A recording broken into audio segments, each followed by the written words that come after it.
ಬಹಳ ವಿಶಿಷ್ಟ ಸನ್ನಿವೇಶ. ಅವತ್ತು ಜೂನ್ 26ನೇ ತಾರೀಕು ಸಂಜೆ ಮಧ್ಯಾಹ್ನ MG ರಸ್ತೆಯಲ್ಲಿ ಒಂದು ಬ್ಲೂ ಮೂನ್ ಅಂತ ಥಿಯೇಟರ್ ಇತ್ತು. ಪ್ರಜಾವಾಣಿ ಡೆಕ್ಕನಾಳ ಹಿಂಭಾಗದಲ್ಲಿ ಬ್ಲೂ ಮೂನ್ ಥಿಯೇಟರ್. ಅಲ್ಲೊಂದು ಇಂಗ್ಲಿಷ್ ಸಿನಿಮಾ ನೋಡ್ಲಿಕ್ಕೆ ಹೋಗಿದ್ದೆ ನಾನು ಮತ್ತು ನನ್ನ ಸ್ನೇಹಿತರು.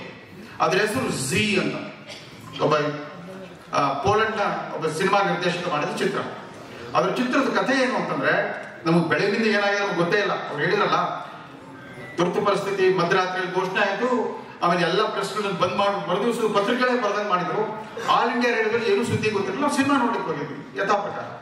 ಆ ಸಿನಿಮಾದ ಕಥೆ ಏನು ಅಂತಂದ್ರೆ, ಸ್ಟಾಲಿನ್ ಸೋವಿಯತ್ ರಷ್ಯಾದ ಕಮ್ಯುನಿಸ್ಟ್ ಸೇನೆ ಈ ಪೋಲೆಂಡ್ ದೇಶದನ್ನ ಪ್ರವೇಶ ಮಾಡ್ತಾರೆ. ಇಟ್ಸ್ ಆಕ್ಯುಪೇಷನ್ ಆರ್ಮಿ, ಒಂದು ಆಕ್ರಮಣ ಮಾಡ್ತಾರೆ. ಆ ಪೋಲೆಂಡ್ ದೇಶದ ಜನ ಸುಖವಾಗಿದ್ರು, ನೆಮ್ಮದಿಯಿಂದಿದ್ರು. ಅಲ್ಲಿ ಪ್ರಜಾಪ್ರಭುತ್ವ ಇತ್ತು, ಎಲ್ಲ ಬಗೆಯ ಸ್ವಾತಂತ್ರ್ಯಗಳನ್ನು ಅನುಭವಿಸ್ತಾ ಇದ್ರು. ಈ ಸೇನೆ ಅಲ್ಲಿ ಪ್ರವೇಶಿಸ್ತಿರೋ ಹಾಗೇನೆ ಅಲ್ಲಿನ ಸಂವಿಧಾನ ರದ್ದಾಗುತ್ತೆ. ಅವರ ಮೂಲಭೂತ ಹಕ್ಕುಗಳನ್ನ ಕಸ್ಕೊಂಡ್ಬಿಡ್ತಾರೆ. ಅಲ್ಲಿ ಕಮ್ಯುನಿಸ್ಟ್ ಪಾರ್ಟಿಯ ಮಿಲಿಟರಿ ಬೆಂಬಲಿತ ಸರ್ವಾಧಿಕಾರಿ ಆಡಳಿತ ಅಲ್ಲಿ ಬರುತ್ತೆ. ಆ ಇಡೀ ಪೋಲೆಂಡ್ ದೇಶದ ಜನರ ಬದುಕು ಕ್ರಮೇಣವಾಗಿ ನಾಶವಾಗ್ತಾ ಹೋಗುತ್ತೆ. ಆ ಇಡೀ ಸಿನಿಮಾ ನೋಡ್ತಿದ್ದಾಗೆ ನಮ್ಗೆ ಸಾಕಷ್ಟು ಆಘಾತ ಮತ್ತು ಭಯ ಮತ್ತು ಆತಂಕ ಉಂಟಾಗಿ ಆ ಸಿನಿಮಾ ನೋಡಿ ಹೊರಗೆ ಬಂದ್ವಿ. ಪಕ್ಕದಲ್ಲಿನ ಡೆಕ್ಕನಾಳ ಪ್ರಜಾವಾಣಿ ಆಫೀಸ್, ನಿಮ್ಗೆ ಗೊತ್ತಿದೆ, ಪ್ರಜಾವಾಣಿ ಆಫೀಸ್ ಮುಂದ್ಗಡೆ ಒಂದು ಲೆಟರ್ ಬಾಕ್ಸ್ ತರ ಇರುತ್ತೆ, ಡಿಸ್ಪ್ಲೇ ಬೋರ್ಡ್ ಇರುತ್ತೆ. ಭಯಂಕರ ಸುದ್ದಿಯಲ್ಲಿ ಕಾದಿತ್ತು, Indira Gandhi declares emergency, internal emergency ಅಂತ. ನಮ್ಗೊಂದು ಕ್ಷಣ ಗೊತ್ತಾಗಲಿಲ್ಲ ಏನಿದು ಇಂಟರ್ನಲ್ ಎಮರ್ಜೆನ್ಸಿ ಅಂತ. ಇದು ನಮ್ಮ ಫಸ್ಟ್ ಕಾಂಟ್ಯಾಕ್ಟ್ ವಿತ್ ಎಮರ್ಜೆನ್ಸಿ. ನಮ್ಮಂತವ್ರಿಗೆಲ್ಲ, ನನಗಂತೂ ಆ ವರ್ಷ ಆಗ್ತಾನೆ 21 ವರ್ಷ ಆಗಿತ್ತು. ಅಯ್ಯೋ, ಈ ವರ್ಷ ಚುನಾವಣೆ ನಡೀತೆ ಲೋಕಸಭೆಗೆ, ಮೊದಲನೇ ಸಾರಿ ನಾನು ಮತದಾನ ಮಾಡಬಹುದಲ್ಲ. ಅವಾಗ 21 ವರ್ಷ ಕನಿಷ್ಠ ವಯೋಮಿತಿ ಇತ್ತು. ಮಾಡ್ತೀವಲ್ಲ ಅಂತಂದ್ರೆ ಆ ಚುನಾವಣೆ ಬರಲೇ ಇಲ್ಲ. 75ರ ಅಂತ್ಯದಲ್ಲಿ ನಡೀಬೇಕಾಗಿ ಚುನಾವಣೆ 76ರಲ್ಲೂ ನಡೀಲಿಲ್ಲ, ಕೊನೆಗೆ 77ರಲ್ಲಿ ಯೋಗಾಯೋಗದಲ್ಲಿ ನಡೆದೋಗ್ಬಿಡ್ತು. ಅದು ಬೇರೆ ಮಾತು. ಚುನಾವಣೆ ಆಮೇಲೆ ಈ ಸುದ್ದಿಯನ್ನು ಯಾರು ಪ್ರಿಂಟ್ ಮಾಡಲಿಕ್ಕೂ ಬಿಡ್ಲಿಲ್ಲ ಅಂತ ಹೇಳಿದ್ರು. ಯಾವ ರೀತಿಯಲ್ಲಿ ಈ ಸುದ್ದಿಯನ್ನು ಪ್ರಕಟಿಸಿದ್ರು ಅಂದ್ರೆ, ಪತ್ರಿಕೆಗಳು ಇಂಡಿಯನ್ ಎಕ್ಸ್ಪ್ರೆಸ್ ಬಳಗದ ಮಾಲೀಕ ರಾಮನಾಥ್ ಗೋಯಂಕ, ಅವ್ರು ನಿಜವಾದ ತುರ್ತು ಪರಿಸ್ಥಿತಿ ಕಾಲದ ಹೀರೋ. ಅವರು ತಮ್ಮ ಧೀರೋದಾತ್ತ ಪತ್ರಿಕೋದ್ಯಮವನ್ನ ಮೊದಲ ಝಳಕ್ ತೋರಿಸಿದ ಅವತ್ತನೇ. ಇಂಡಿಯನ್ ಎಕ್ಸ್ಪ್ರೆಸ್ ಮತ್ತು ಕನ್ನಡಪ್ರಭ ಪತ್ರಿಕೆಯ ಮುಖಪುಟದಲ್ಲಿ ಒಂದು ಬ್ಲಾಂಕ್ ಎಡಿಟೋರಿಯಲ್, ಒಂದು ಬ್ಲಾಂಕ್ ಕಾಲಮ್ ಮುಖಪುಟದ ಸಂಪಾದಕೀಯ ಅಷ್ಟೇ. ಆ ಬ್ಲಾಂಕ್ ಕಾಲಮ್ 100 ಅಕ್ಷರಗಳಲ್ಲಿ ಬರೆಯಬಹುದಾದದ್ದನ್ನ ಒಂದು ಖಾಲಿ ಅಂಕಣ ತೋರಿಸ್ತಾ ಇತ್ತು, ಏನ್ ನಡೆದಿದೆ ದೇಶದಲ್ಲಿ ಅಂತ. ಇವತ್ತಿಂದ ಪ್ರೆಸ್ ಸೆನ್ಸರ್ಶಿಪ್ ಜಾರಿಯಾಗಿದೆ, ಇವತ್ತಿಂದ ಪತ್ರಿಕಾ ಸ್ವಾತಂತ್ರ್ಯಕ್ಕೆ ದಿಗ್ಬಂಧನ ವಿಧಿಸಲಾಗಿದೆ ಅಂತಂದ್ರು.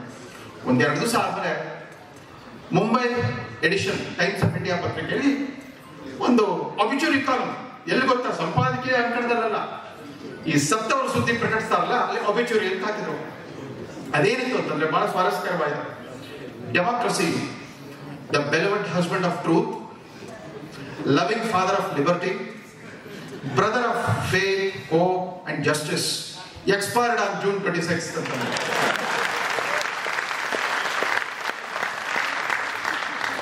ನೋಡಿ, ಸತ್ಯವತಿಯ ಪ್ರೀತಿಯ ಗಂಡ, ಸ್ವಾತಂತ್ರ್ಯದ ಅತ್ಯಂತ ನಲುಮೆಯ ತಂದೆ ಮತ್ತು ವಿಶ್ವಾಸ, ಭರವಸೆ ಮತ್ತು ನ್ಯಾಯದ ಸಹೋದರ ಡೆಮಾಕ್ರಸಿ ಎಂಬುವರು June 26ಕ್ಕೆ ತೀರ್ಕೊಂಡಿದ್ದಾರೆ ಎಂದು ಪ್ರಕಟಣೆ ಮಾಡಿದರು. ಈ ರೀತಿ ಸುದ್ದಿ ಕೊಡಬೇಕಾಗುವಂತು. ಡೆಮಾಕ್ರಸಿ ಅಂದ್ರೆ ಸ್ವಾತಂತ್ರ್ಯ ಕಣದ ಒಂದು ಆಘಾತ ಅಂತ ಯಾರಿಗೂ ಹೇಳಕ್ಕೂ ಧೈರ್ಯ ಇರಲಿಲ್ಲ. ಪರೋಕ್ಷವಾಗಿ ಅಬಿಚುರಿ ಕಾಲದಲ್ಲಿ ಎಮರ್ಜೆನ್ಸಿಯನ್ನು ಅನೌನ್ಸ್ ಮಾಡಿದ ಟೈಮ್ಸ್ ಆಫ್ ಇಂಡಿಯಾ ಪತ್ರಿಕೆ. ಇದಕ್ಕಿಂತ ಸೊಗಸಾಗಿ ಯಾರೂ ಒಂದು ಸಂದೇಶ ಕೊಡಲಿಕ್ಕೆ ಸಾಧ್ಯವಿಲ್ಲ. ಆವತ್ತೇನೆ ಲೋಕಸಭೆಯ ಜಂಟಿ ಸದನ ಸಮಿತಿ ಬೆಂಗಳೂರಿಗೆ ಬಂದಿತ್ತು. ಅಟಲ್ ಬಿಹಾರಿ ವಾಜಪೇಯಿ ಅವರಿದ್ರು, LK ಅಡ್ವಾಣಿ ಅವರಿದ್ರು, SN ಮಿಶ್ರಾ ಅಂತಿದ್ರು, ಇನ್ನಿತರ ಅನೇಕ ಹಿರಿಯ ಸಂಸದರು ಮತ್ತು ರಾಜಕೀಯ ನಾಯಕರೆಲ್ಲ ಇದ್ರು. ಎಮರ್ಜೆನ್ಸಿ ಹೇರಿದ ದಿವಸವೇ ಅವರನ್ನ ರಾತ್ರೋರಾತ್ರಿ ಬಂಧನಕ್ಕೆ ಒಳಪಡಿಸಿದ್ರು. ಕೆಲವರು ಜನರಲ್ ಹಾಸ್ಟೆಲ್ ಬಿಡಾರ ಹೂಡಿದ್ರು, ಕೆಲವರು ಲೆಜಿಸ್ಲೇಟರ್ ಹೋಮಲ್ಲಿ ಇದ್ರು. ಅವರೆಲ್ಲ ಬಂಧಿಸ್ಬಿಟ್ಟು ಸೆಂಟ್ರಲ್ ಜೈಲಿಗೆ ಕಳಿಸಿದ್ರು. ಗಾಂಧಿನಗರ ಸೆಂಟ್ರಲ್ ಜೈಲು, ಅದು ಫ್ರೀಡಮ್ ಪಾರ್ಕ್ ಅಂತ ಬಹಳ ಅನ್ವರ್ಥಕವಾದ ಹೆಸರು. ಯಾಕಂದ್ರೆ ಭಾರತದ 2ನೇ ಸ್ವಾತಂತ್ರ್ಯ ಸಂಗ್ರಾಮ ನಡೆದಿದ್ದೆ ಆ ಸೆಂಟ್ರಲ್ ಜೈಲಿನಲ್ಲಿ, ಗಾಂಧಿನಗರ ಸೆಂಟ್ರಲ್ ಜೈಲಿನಲ್ಲಿ. ಅವ್ರ ಜೊತೆಗೆ ಈ ರಾಷ್ಟ್ರ ನಾಯಕರ ಜೊತೆಗೆ ನಮ್ಮ ದೇವೇಗೌಡರು ಮತ್ತು ರಾಮಕೃಷ್ಣ ಹೆಗಡೆ ಅವರು ಕೂಡ ಸ್ವಯಂ ಪ್ರೇರಿತ ಪ್ರತಿಭಟನೆ ಮಾಡಿಬಿಟ್ಟು ಬಂಧನಕ್ಕೊಳಗಾದ. ಅದಾದ್ಮೇಲೆ ಅವ್ರ ಜೊತೆಗೆ JH ಪಟೇಲ್ ಇವರಿಗಿಂತ ಸ್ವಲ್ಪ ಕ್ರಾಂತಿಕಾರಿ ಹೆಜ್ಜೆ ಇಟ್ಟರು. ಅವ್ರು ಜಾರ್ಜ್ ಫರ್ನಾಂಡಿಸ್ ಅವರ ಆತ್ಮೀಯ ಮಿತ್ರ ಮತ್ತು ಒಡನಾಡಿ. ಅವರಿಬ್ಬರು ಬರೋಡಾ ಡೈನಮೈಟ್ ಕೇಸ್ ಅಂತ ಸ್ವಲ್ಪ ಕ್ರಾಂತಿಕಾರಿ ಹೆಜ್ಜೆ ಇಟ್ಟು ಅವರು ಬಂಧನಕ್ಕೊಳಗಾದ. ಆ ಇಡೀ ಹೋರಾಟ ಶಾಂತಿಯುತವಾಗಿ ಗಾಂಧೀಜಿಯ ಮಾರ್ಗದಲ್ಲಿ ನಡೆದಿತ್ತು. ಆದ್ರೆ ಜಾರ್ಜ್ ಫರ್ನಾಂಡಿಸ್ ಮೊದಲೇ ಉಗ್ರವಾದಿ ಹೋರಾಟಗಾರ. ಅವರು 9 ತಿಂಗಳ ಕಾಲ ತಲೆಮರೆಸಿಕೊಂಡು ಭೂಗತರಾಗ್ಬಿಟ್ಟು ಎಲ್ಲ ರಾಜ್ಯಗಳ ಪೊಲೀಸರಿಗೆ ಮತ್ತು ಸೆಂಟ್ರಲ್ ಇಂಟೆಲಿಜೆನ್ಸ್ ಏಜೆನ್ಸಿಗಳಿಗೆ ಚಳ್ಳೆಹಣ್ಣು ತಿಳಿಸ್ತಾ ಬಂದರು. ಅದಕ್ಕೆ ಪ್ರತಿಯಾಗಿ ಅವ್ರು ಏನ್ ಮಾಡಿದ್ರು ಅಂತಂದ್ರೆ, ಅವರು ಒಡನಾಡಿಗಳಾಗಿದ್ದ ಸ್ನೇಹಲತಾ ರೆಡ್ಡಿ, CGK ರೆಡ್ಡಿ ಅನ್ನೋ ಹಿರಿಯ ಪತ್ರಿಕೋದ್ಯಮಿಯ ಪತ್ನಿ, ಅವರು ಒಂದು ರಾಷ್ಟ್ರ ಪ್ರಶಸ್ತಿ ಪಡೆದ ಚಿತ್ರದ ನಾಯಕಿ ಕೂಡ ಆಗಿದ್ರು. ಆಕೆಯನ್ನು ಕರ್ಕೊಂಡೋಗಿ ಜೈಲಲ್ಲಿಟ್ಟರು. ಆ ಜೈಲು ವಾಸದಲ್ಲಿ ಆಕೆ ಅನುಭವಿಸಿದ ತೊಂದರೆಗಳಿಂದಾಗಿ, ದೈಹಿಕ ಆಯಾಸದಿಂದಾಗಿ ಜೈಲಲ್ಲಿ ಅವರು ಸಾವನ್ನಪ್ಪಿದ್ರು. ಆ ಸಾವಿನ ಸುದ್ದಿ ಗೊತ್ತಾಯ್ತು ಹೊರತು ಕಾರಣ ಗೊತ್ತಾಗಿಲ್ಲ. ಅವ್ರು ಎಲ್ಲಿ ಸತ್ರನೂ ಕೂಡ ಗೊತ್ತಾಗಿಲ್ಲ ಅವತ್ತಿನ ಸಂದರ್ಭದಲ್ಲಿ. ಜೊತೆಗೆ ಅವ್ರು ಏನ್ ಮಾಡಿದ್ರು, ಜಾರ್ಜ್ ಫರ್ನಾಂಡಿಸ್ ಅವರು ಹುಡುಕಾಟದಲ್ಲಿದ್ರಲ್ಲ, ಅವರ ಸಹೋದರ ಒಬ್ರು ಮೈಕಲ್ ಫರ್ನಾಂಡಿಸ್ ಅವರು ITI ಕಾರ್ಮಿಕ ಸಂಘದ ಅಧ್ಯಕ್ಷರಾಗಿದ್ರು, ITI ನೌಕರಾಗಿದ್ರು. ಮತ್ತೊಬ್ರು ಲಾರೆನ್ ಫರ್ನಾಂಡಿಸ್. ಆ ಲಾರೆನ್ ಫರ್ನಾಂಡಿಸ್ ಅವ್ರನ್ನ ಕರ್ಕೊಂಡು ಹೋಗ್ಬಿಟ್ಟು ಆ ಶೋಳೆ ಪೊಲೀಸ್ ಸ್ಟೇಷನ್, ಈಗ ಶೋಳೆ ಪೊಲೀಸ್ ಸ್ಟೇಷನ್ ಇಲ್ಲ, ಅಲ್ಲಿ ಯಾವ ಥರದ ಚಿತ್ರಹಿಂಸೆ ಕೊಟ್ಟರು ಅಂತಂದ್ರೆ, ಅವರ ಇಡೀ ಒಂದು ಬಲಭಾಗ ಪೂರ್ತಿ ಪಾರ್ಶ್ವ ಅದು ಸ್ಟ್ರೋಕ್ ಹೊಡೆದ್ಬಿಡು. ಅವ್ರು ಪ್ಯಾರಾಲಿಟಿಕ್ ಸ್ಟ್ರೋಕ್ ಆಗ್ಬಿಟ್ಟು ಜೀವನ ಬಿಡಿ ಅವರು ದೈಹಿಕ ದುರ್ಬಲತೆಯನ್ನು ನಡಬೇಕಾಯ್ತು. ಮುಂದೆ ಎಮರ್ಜೆನ್ಸಿ ಎಲ್ಲ ಮುಗಿದ್ಮೇಲೆ ಅವರು ಬೆಂಗಳೂರು ಮೇಯರ್ ಆದ್ರು. ಮೈಕಲ್ ಫರ್ನಾಂಡಿಸ್ ಅವರು ಜನತಾ ಪಕ್ಷದ MLA ಆದ್ರು. ಅದೆಲ್ಲ ಬೇರೆ. ಸದಾ ಜಾರ್ಜ್ ಫರ್ನಾಂಡಿಸ್ ಅವರೇ ಜನತಾ ಪಕ್ಷದ ಸರ್ಕಾರದಲ್ಲಿ ಮಂತ್ರಿ ಆದ್ರು. ಅವರೆಲ್ಲ ಅನುಭವಿಸಿದ ದೈಹಿಕ ಕಿರುಕುಳ ಇತ್ತಲ್ಲ, ಅದನ್ನ ನೆನಪಿಸ್ಕೊಂಡಾಗ ಯಾಕೆ ಇವತ್ತಿನ ದಿನಕ್ಕೆ ಇಷ್ಟು ಮಹತ್ವ ಬಂದಿದೆ ಅಂತ ಅಂದ್ಬಿಟ್ಟು, ಮೊದಲನೇದಾಗಿ ನೀವು ಎಮರ್ಜೆನ್ಸಿ ಬಗ್ಗೆ ಈಗ ತಿಳ್ಕೋಬೇಕು ಅಂತಂದ್ರೆ, ನೀವು ಸೇರಿದಂತೆ ಹೊಸ ತಲೆಮಾರಿನವರು ಎಮರ್ಜೆನ್ಸಿಯನ್ನು ಅನುಭವಿಸಿರಲಿಲ್ಲ, ನೋಡಿರಲಿಲ್ಲ. ಎಮರ್ಜೆನ್ಸಿ ಒಂದು ನಾಸ್ಟಾಲ್ಜಿಯಾ. ಒಂದು ವಿಡಂಬನಾತ್ಮಕ ನಾಟಕವನ್ನು ಓದಬೇಕು. ಅದರ ಟೈಟ್ಲ್ ಏನ್ ಗೊತ್ತಾ? 22 months in the life of a dog ಅಂತ. 22 months in the life of a dog. ಒಂದು ನಾಯಿಯ ಬದುಕಿನ 22 ತಿಂಗಳುಗಳು. ಇದನ್ನು ಬರೆದವ್ರು ಯಾರು ಗೊತ್ತಾ? ಆಶ್ಚರ್ಯ ಪಡಬೇಡಿ, ಯಾರು ಅಲ್ಲ, ಶಶಿ ತರೂರ್. ಶಶಿ ತರೂರ್ ಅವರು ಒಂದು ವಿಡಂಬನಾತ್ಮಕ ನಾಟಕವನ್ನು ಬರೆದ್ರು. ಎಮರ್ಜೆನ್ಸಿಯ ಆ ದೌರ್ಜನ್ಯ, ದರ್ಪ ದೌರ್ಜನ್ಯ, ಸರ್ವಾಧಿಕಾರಿ ವಾತಾವರಣ ಏನಿತ್ತು ಅದನ್ನ ಆಧಾರವಾಗಿಟ್ಕೊಂಡು ಒಂದು ನಾಟಕವನ್ನು ಬರೆದ್ರು. ಅದನ್ನ ಅವರು $5 ಅಂಡ್ ಅದರ್ ಸ್ಟೋರೀಸ್ ಅನ್ನೋ ಒಂದು ಕಥಾ ಸಂಕಲನದಲ್ಲಿ ನಾಟಕವನ್ನು ಕೂಡ ಸೇರಿಸಿದ, ಒಂದು ಚಾಪ್ಟರ್ ಆಗಿ ಸೇರಿಸಿದ್ದಾರೆ. ಅದಷ್ಟೇ ಅಲ್ಲ, ದ ಗ್ರೇಟ್ ಇಂಡಿಯನ್ ನಾವೆಲ್ ಅಂತ ಒಂದು ಕಾದಂಬರಿಯನ್ನು ಕೂಡ 1989ರಲ್ಲಿ ಬರೆದ್ರು ಶಶಿ ತರೂರ್ ಅವರು. ಮತ್ತೊಂದು ಪುಸ್ತಕ ಇದೆ, ರಿಚ್ ಲೈಕ್ ಅಸ್ ಅಂತ. ಅದೊಂದು ನಾವೆಲ್. ಅದನ್ನು ಬರೆದವರು ಯಾರು ಗೊತ್ತಾ? ಶ್ರೀಮತಿ ನಯನತಾರಾ ಸೈಗಲ್. ಈ ನಯನತಾರಾ ಸೈಗಲ್ ಯಾರು ಅಂತಂದ್ರೆ ಇಂದಿರಾ ಗಾಂಧಿ ಅವರ ಕಸಿನ್. ಅಂದ್ರೆ ಇಂದಿರಾ ಗಾಂಧಿ ಅವರ ಸೋದರತ್ತೆ ವಿಜಯಲಕ್ಷ್ಮಿ ಪಂಡಿತ್, ಜವಾಹರ್ಲಾಲ್ ನೆಹರು ಅವರ ತಂಗಿ. ಜವಾಹರ್ಲಾಲ್ ನೆಹರು ಅವರ ತಂಗಿಯ ಮಗಳು ನಯನತಾರಾ ಸೈಗಲ್ ಅಂತಾರಾಷ್ಟ್ರೀಯ ಖ್ಯಾತಿಯ ಒಬ್ಬ ಲೇಖಕಿ ಮತ್ತು ಕಾದಂಬರಿಕಾರ್ತಿ. ಆ ಎಮರ್ಜೆನ್ಸಿಗೆ ಕಾರಣವಾದ ರಾಜಕೀಯ ಭ್ರಷ್ಟಾಚಾರ, ಅಧಿಕಾರ ದುರುಪಯೋಗ ಮತ್ತು ದೌರ್ಜನ್ಯ, ನಾಗರಿಕ ಹಕ್ಕುಗಳ ಮೇಲೆ ದೌರ್ಜನ್ಯ, ಅದನ್ನು ಆಧಾರವಾಗಿಟ್ಕೊಂಡು ನಾವೆಲ್ಲ ಬರೆದಿದ್ದಾರೆ. ಇನ್ಯಾರು ಸಾಕ್ಷಿ ಕೊಡಬೇಕು ಹೇಳಿ? ಇದುವರೆಗೂ ಕೂಡ ಸೋನಿಯಾ ಗಾಂಧಿ ಆಗಲಿ, ರಾಹುಲ್ ಗಾಂಧಿ ಆಗಲಿ, ಪ್ರಿಯಾಂಕಾ ಗಾಂಧಿ ಆಗಲಿ ತಮ್ಮ ಅಜ್ಜಿ ಮಾಡಿದ ಈ ಪ್ರಮಾದಗಳ ಬಗ್ಗೆ ವಿಷಾದ, ಪಶ್ಚಾತ್ತಾಪ, ಪ್ರಾಯಶ್ಚಿತ್ತ ಏನೂ ಮಾಡ್ಕೊಂಡಿಲ್ಲ. ಅವರಿಂದ ನಾವು ನಿರೀಕ್ಷೆ ಮಾಡೋ ಹಾಗೂ ಇಲ್ಲ. ಇನ್ನು ಅಖಿಲ ಭಾರತ ಕಾಂಗ್ರೆಸ್ ಅಧ್ಯಕ್ಷ ಮಲ್ಲಿಕಾರ್ಜುನ್ ಖರ್ಗೆ, ಅಧ್ಯಕ್ಷತೆ ಅವ್ರ ಕೈಯಲ್ಲಿ, ಅಧಿಕಾರ ರಾಹುಲ್ ಗಾಂಧಿ ಕೈ. ಪಾಪ ಮನಮೋಹನ್ ಸಿಂಗ್ ಇದ್ದಾಗಲೂ ಹಾಗೇನೆ ಪದವಿ ಪ್ರಧಾನಮಂತ್ರಿಗೆ ಪವರ್ ಸೋನಿಯಾ ಗಾಂಧಿ. ಈಗಲೂ ಅದೇ ವ್ಯವಸ್ಥೆ ಮುಂದುವರೆದು ಯಜಮಾನಿಕೆ ಅವ್ರದ್ದೇನೆ. ಮಲ್ಲಿಕಾರ್ಜುನ್ ಖರ್ಗೆ ಅವರು ನಿನ್ನೆ ನರೇಂದ್ರ ಮೋದಿ ಅವರು ಹೇಳಿದ್ದಾರೆ, ನೀವೇನು 50 ವರ್ಷದಿಂದ ಬರೀ ಅದನ್ನೇ ಮಾತಾಡ್ತಾ ಹೋಗ್ತೀರಿ, ಕಳೆದ 10 ವರ್ಷದಿಂದ ಅಗೋಚಿತ ಪರಿಸ್ಥಿತಿ ಇತ್ತಲ್ಲ ಅದ್ರ ಬಗ್ಗೆ ಯಾಕೆ ಮಾತಾಡ್ತಾ ಇಲ್ಲ? 50 ವರ್ಷಗಳ ನಂತರ ಯಾಕೆ ಮಾತಾಡಬೇಕು ಅಂತಂದ್ರೆ, ತಾವು ಥಾಮಸ್ ಜೆಫರ್ಸನ್ ಅಮೆರಿಕದ 3ನೇ ರಾಷ್ಟ್ರಪತಿಯ ಹೆಸರನ್ನು ಕೇಳಿ, ಅವ್ರ ಬಗ್ಗೆ ಓದ್ಕೊಳ್ಳಿ. ಅವರು 1776ರಲ್ಲಿ ಅಮೆರಿಕಕ್ಕೆ ಸ್ವಾತಂತ್ರ್ಯ ಬಂದಾಗ ದ ಡಿಕ್ಲರೇಷನ್ ಆಫ್ ಇಂಡಿಪೆಂಡೆನ್ಸ್, ಆ ಸ್ವಾತಂತ್ರ್ಯದ ಘೋಷಣಾ ಪತ್ರವನ್ನ ಬರೆದವರು ಥಾಮಸ್ ಜೆಫರ್ಸನ್. ಅವ್ರು ಮುಂದೆ 1801ರಿಂದ 1809ರವರೆಗೆ 2 ಅವಧಿಗೆ 8 ವರ್ಷಗಳ ಕಾಲ ಅಮೆರಿಕದ ಅಧ್ಯಕ್ಷರಾಗಿರ್ತಾರೆ. ಆತ ಮಾನವ ಹಕ್ಕುಗಳ ಅತ್ಯಂತ ಉಗ್ರ ಪ್ರತಿಪಾದಕ, ಹೋರಾಟಗಾರ. ಅವರು 1834 ಮಾತು ಹೇಳಿದ್ದಾರೆ, eternal vigilance is the price of liberty. ನಿರಂತರ ಎಚ್ಚರವೇ ಸ್ವಾತಂತ್ರ್ಯಕ್ಕಾಗಿ ತೆರಬೇಕಾದ ಬೆಲೆ ಅಂತಂದು. 50 ವರ್ಷಗಳ ನಂತರ ಕೂಡ ಯಾಕೆ ಕಟ್ಟಬೇಕು ಅಂತಂದ್ರೆ ಇದಕ್ಕಾಗಿದೆ. ಸ್ವಲ್ಪ ನಾವು ಏಮಾರ್ಬಿಟ್ರೆ ಮತ್ತೆ ಬರ್ತಾರೆ ರಾಹುಲ್ ಗಾಂಧಿ ಅವ್ರ ಸರ್ಕಾರ ಬರುತ್ತೆ, ಕಟ್ಟಾಕಟ್ ಸರ್ಕಾರ ಬಂದ್ಬಿಡುತ್ತೆ. ಅವೆಲ್ಲ ಕಟ್ಟಾಕಟ್ ಸರ್ಕಾರ ಬಂದ್ರೆ ನಮ್ಗೆ ಎಲ್ಲ ಸ್ವಾತಂತ್ರ್ಯಗಳಿಗೆ ಒಂದು ಖತರ್ನಾಕ್ ಸರ್ಕಾರ ಬಂದಂತಾಗುತ್ತೆ. ಕರ್ನಾಟಕದ ಮಟ್ಟಿಗೆ ಈ ಎಮರ್ಜೆನ್ಸಿಯ ಮುನ್ಸೂಚನೆ ಕೊಟ್ಟವ್ರು ಯಾರು? ಭವಿಷ್ಯವಾಣಿಯನ್ನು ನುಡಿದವ್ರು ಯಾರು? ಅವತ್ತೆಲ್ಲ ಈ ತರ ಟಿವಿ ಚಾನೆಲ್ ಜ್ಯೋತಿಷಗಳು ಯಾರು ಟಿವಿನೇ ಇರಲಿಲ್ಲ, ಜ್ಯೋತಿಷಗಳು ಎಲ್ಲಿಂದ ಬರ್ತಾರೆ? ಇದರ ಕುರಿತಂತೆ ಭವಿಷ್ಯವಾಣಿಯನ್ನ ಬಿತ್ತರಿಸಿದವರು, ಅದನ್ನ ನಾನು ಪ್ರತ್ಯಕ್ಷ ದರ್ಶಿಯಾಗಿದ್ದ ಆ ಘಟನೆಗೆ. ಡಿಸೆಂಬರ್ 22 1974 ಅಂದ್ರೆ ಎಮರ್ಜೆನ್ಸಿ ಘೋಷಣೆ, ತುರ್ತು ಪರಿಸ್ಥಿತಿ ಘೋಷಣೆಗಿಂತ 7 ತಿಂಗಳು ಮುಂಚೆ ಕಂಠೀರವ ಸ್ಟೇಡಿಯಂನಲ್ಲಿ ಬೆಂಗಳೂರು ಯೂನಿವರ್ಸಿಟಿಯ ಕಾನ್ವಕೇಶನ್ ನಡೀತು. ಡಾಕ್ಟರ್ ಎಚ್ ನರಸಿಂಹಯ್ಯನವರು ಕುಲಪತಿಗಳಾಗಿದ್ದರು, ಉಪಕುಲಪತಿ ಅಂತ ಹೇಳ್ತಾ ಇದ್ರು. ಆ ಸಮಾರಂಭದ ಅವ್ರ ಬಹಿರಂಗ ಕಾನ್ವಕೇಶನ್ ನಡೀತಾ ಇತ್ತು. ಇವಾಗೆಲ್ಲ ಕಾಲೇಜ್ ವಾರ್ ನಡೆಸ್ತಾ ಇದ್ದಾರೆ, ಅವ್ರ ಸಂಖ್ಯೆ ಅಷ್ಟು ಜಾಸ್ತಿ ಇರಲಿಲ್ಲ. ಆ ಕಂಠೀರವ ಕ್ರೀಡಾಂಗಣದಲ್ಲಿ ನಡೆದ ಆ ಘಟಿಕೋತ್ಸವ ಸಮಾರಂಭದ ಮುಖ್ಯ ಅತಿಥಿ ಯಾರು ಗೊತ್ತಾ? ರಸಋಷಿ ರಾಷ್ಟ್ರಕವಿ ಕುವೆಂಪು. ಕುವೆಂಪು ಅಲ್ಲಿ ಮಾಡಿದ ಘಟಿಕೋತ್ಸವ ಭಾಷಣದ ಟೈಟ್ಲ್ ಏನ್ ಗೊತ್ತಾ? ಆತ್ಮಶ್ರೀಗಾಗಿ ನಿರಂಕುಶಮತಿಗಳಾಗಿ ಅಂತಂದ್ರು. ಆತ್ಮಶ್ರೀಗಾಗಿ ನಿರಂಕುಶಮತಿಗಳಾಗಿ ಅಂತಂದ್ರು. ಆ ಘಟಿಕೋತ್ಸವದ ಅಧ್ಯಕ್ಷತೆ ವಹಿಸಿದ ಕುಲಾಧಿಪತಿ ಚಾನ್ಸಲರ್ ಯಾರು? Mohan Lal Sukhadia, then governor of Karnataka. Mohan Lal Sukhadia ಅವರು 16 ವರ್ಷಗಳ ಕಾಲ ರಾಜಸ್ಥಾನ ರಾಜ್ಯದ ಮುಖ್ಯಮಂತ್ರಿ ಆಗಿದ್ರು, ಆಮೇಲೆ ಕರ್ನಾಟಕದ ರಾಜ್ಯಪಾಲರಾಗಿದ್ದರು. ಅವರು ಸಮ್ಮುಖದಲ್ಲಿ ಅವ್ರು ಏನ್ ಹೇಳಿದ್ರು ಗೊತ್ತಾ? ಕುವೆಂಪು ಅವರು ಹೇಳಿದಿಷ್ಟೇ, ಭಾರತದಲ್ಲಿ ಭ್ರಷ್ಟ ರಾಜಕಾರಣ ಮತ್ತು ಅಧಿಕಾರಶಾಹಿಯ ಅಪವಿತ್ರ ಮೈತ್ರಿ ಮತ್ತು ವಿಪರೀತವಾದ ಅಧಿಕಾರ ಕೇಂದ್ರೀಕರಣದಿಂದಾಗಿ ಪ್ರಜಾಪ್ರಭುತ್ವದ ಚುನಾವಣಾ ವ್ಯವಸ್ಥೆಯನ್ನೇ ವಿಷಮಯಗೊಳಿಸಿದ್ದಾರೆ. ಇವರು ಚುನಾವಣಾ ಪ್ರಕ್ರಿಯೆಯನ್ನ ಯಾವ ರೀತಿ ವಿರೂಪಗೊಳಿಸಿದ್ದಾರೆ ಅಂತಂದ್ರೆ, ಭಾರತದ ಪ್ರಜಾಪ್ರಭುತ್ವ ಒಂದು ಅಣಕಾಗಿದೆ. ಮಾಕ್ರಿ ಆಫ್ ಇಂಡಿಯಾಸ್ ಡೆಮಾಕ್ರಸಿ. ಇಂಥ ಆಭಾಸ, ಮತ್ತೆ ಹೇಳಿದ್ರು ಅಂತ ಕುವೆಂಪು ಅವರ ಭವಿಷ್ಯವಾಣಿ ಈ ತರ ಇತ್ತು. ಇಂಥ ಆಭಾಸಗಳಿಂದಾಗಿ, ಇಂಥ ಅವಿವೇಕದ ಆಚರಣೆಗಳಿಂದಾಗಿ ಮುಂದೊಂದು ದಿವಸ ಇಲ್ಲೊಂದು ಚುನಾಯಿತ ಸರ್ವಾಧಿಕಾರತ್ವ ಬಂದರೂ ಆಶ್ಚರ್ಯ ಪಡಬೇಕಾಗಿಲ್ಲ ಅಂತ ಹೇಳ್ಬಿಟ್ಟು. A day may come when there will be elected autocracy in this country ಅಂತ ಅವತ್ತೇ ಗಂಟೆ ಭಾಷೆಗಳು ಕುವೆಂಪು ಅವರು. ಅಂಡ್ ನಿರಂಕುಶಮತಿ ಅನ್ನೋದಕ್ಕೆ ಅವರೇ ವ್ಯಾಖ್ಯಾನ ಮಾಡಿದರು. ನೋಡಿ, ನಿರಂಕುಶಮತಿ ಅಂತಂದಾಗ, ನಿರಂಕುಶಮತಿಗಳ ಅಂದಾಗ ನಿರಂಕುಶ ಪ್ರಭುತ್ವ ಅಂತ ಅರ್ಥೈಸ್ಕೊಳ್ಬಾರದು. ಯಾಕಂದ್ರೆ ನಮ್ಮ ದೇಶದ ಚರಿತ್ರೆನೇ ನಿರಂಕುಶ ಪ್ರಭುತ್ವವುಳ್ಳ ರಾಜರ ಕಥೆ ಮತ್ತು ಅವರು ವಿಧೇಯರಾಗಿದ್ದ ಗುಲಾಮರ ತರ ವಿಧೇಯರಾಗಿದ್ದ ಪ್ರಜೆಗಳ ಕಥೆ. ಇದನ್ನೇ ನಾವು ಓದ್ತಾ ಬಂದಿದ್ದೀವಿ. ನಿರಂಕುಶ ಪ್ರಭುತ್ವ ಅಂತಂದ್ರೆ ವಿವೇಚನಾಹೀನವಾದ ಸ್ವಚ್ಛಂದ ಆಡಳಿತ, ಅಂದ್ರೆ ಯಾವುದೇ ಲಗ್ಗು ಲಗಾಮಿಲ್ಲದ ಸ್ವೇಚ್ಛಾಪೂರಿತ ಆಡಳಿತ, ಅದು ನಿರಂಕುಶ ಪ್ರಭುತ್ವ. ನಿರಂಕುಶಮತಿ ಯುವಕರಿಗೆ ಕರೆ ಕೊಟ್ಟರು, ನೀವು ನಿರಂಕುಶಮತಿಗಳಾಗಿ ಅಂತಂದ್ಬಿಟ್ಟು. ಅದರ ಅರ್ಥ ಸಂಯಮಪೂರ್ಣವಾದ ಬೌದ್ಧಿಕ ಸ್ವಾತಂತ್ರ್ಯ. ಯುವಕರೆಲ್ಲ ಸಂಯಮಪೂರ್ಣವಾದ ಬೌದ್ಧಿಕ ಸ್ವಾತಂತ್ರ್ಯವನ್ನು ಬಳಸಬೇಕು, ಅದು ನಿರಂಕುಶಮತಿಗಳಾಗೋದು ಅಂತಂದ್ರೆ. Intellectual freedom with reasonable restraint. ಅದನ್ನು ನೀವು ಅಂದ್ರೆ ಪ್ರತಿಭಟಿಸುವ ಚೈತನ್ಯವನ್ನು ತೋರಿಸಿ. ಒಂದು ನಿರಂಕುಶ ಸರ್ವಾಧಿಕಾರಿ ಸರ್ಕಾರ ಅಧಿಕಾರಕ್ಕೆ ಬಂದ್ರೆ ಅದನ್ನು ಪ್ರತಿಭಟಿಸುವ ಚೈತನ್ಯವನ್ನು ಯುವಕರು ಬಳಸಬೇಕು ಅಂತ ಕರೆ ಕೊಟ್ಟಿದ್ದು ಕುವೆಂಪು, ರಾಷ್ಟ್ರಕವಿ ಕುವೆಂಪು ಅವರು.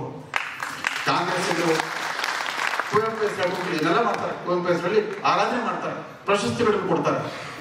ಕುವೆಂಪು ಅವ್ರ ಮಾತು 7 ತಿಂಗಳಲ್ಲಿ ನಿಜವಾಗಿತ್ತು ಅಂತ ನಾವು ಯಾರು ಅನ್ಕೊಂಡಿರಲಿಲ್ಲ. ಅವತ್ತಿನ ಘಟಿಕೋತ್ಸವ ಭಾಷಣ ಬಹಳ ಚಾರಿತ್ರಿಕ ಭಾಷಣ. ಆತ್ಮಶ್ರೀಗಾಗಿ ನಿರಂಕುಶಮತಿಗಳಾಗಿ 50 ವರ್ಷದ ಹಿಂದೆ ಕುವೆಂಪು ಬಿತ್ತರಿಸಿದ ಈ ಸಂದೇಶವನ್ನ ಇವತ್ತು ಮತ್ತೆ ಪುನರ್ ಪ್ರಸಾರ ಮಾಡಬೇಕಾಗಿ ಬಂದಿದೆ. ನಮ್ಮ ಹೊಸ ತಲೆಮಾರಿನ ಯುವಕರಿಗೆಲ್ಲ ಹೇಳಬೇಕು, ನೀವು ಕೂಡ ಆತ್ಮಶ್ರೀಗಾಗಿ ನಿರಂಕುಶಮತಿಗಳಾಗಿ ಅಂತ. ಮತ್ತೊಂದು ತಮಾಷೆ ಏನು ಅಂತಂದ್ರೆ, ಚುನಾವಣಾ ಪ್ರಚಾರ ಕಾನ್ಸ್ಟಿಟ್ಯೂಷನ್ ಅಂತ ಒಂದು ಸಣ್ಣ ಬುಕ್ಲೆಟ್ ಇಟ್ಕೊಂಡಿದ್ರು. ಅದೇನೋ ಕಾನ್ಸ್ಟಿಟ್ಯೂಷನ್ ಸಮರಿ ಅಂತ ಸಂಕ್ಷಿಪ್ತ ಪುಸ್ತಕ. ಅದ್ರ ಕವರ್ ನೋಡಿದ್ರೆ ಕಲರ್ ರೆಡ್ ಕಲರ್ ಇದೆ. ಅವನಥರ ರೆಡ್ ಫ್ಲಾಗ್ ತರ. ಅವ್ರ ಕೈಯಲ್ಲಿ ಸಂವಿಧಾನ ಸಿಕ್ಕರೆ ಏನಾಗುತ್ತೆ, ಸಂವಿಧಾನಕ್ಕೆ ಡೇಂಜರ್ ಅವ್ರ ಕೈಯಲ್ಲಿ. ಇವರೆಲ್ಲ ನೀನು ಪಾರ್ಲಿಮೆಂಟ್ ಅದೇ ರೆಡ್ ಬುಕ್ ಹಿಡ್ಕೊಂಡು ಬಂದಿದ್ರು. ಆ ಸಂವಿಧಾನ ಮತ್ತು ರೆಡ್ ಕಲರ್ ನೋಡಿದಾಗ ಇದೇನು ಕಾರ್ಲ್ ಮಾರ್ಕ್ಸ್ನ ಕಮ್ಯುನಿಸ್ಟ್ ಪಾರ್ಟಿಯ ಸಿದ್ಧಾಂತವೋ ಅಥವಾ ಭಾರತದ ಸಂವಿಧಾನದ ಪುಸ್ತಕವೋ ಅಂತ.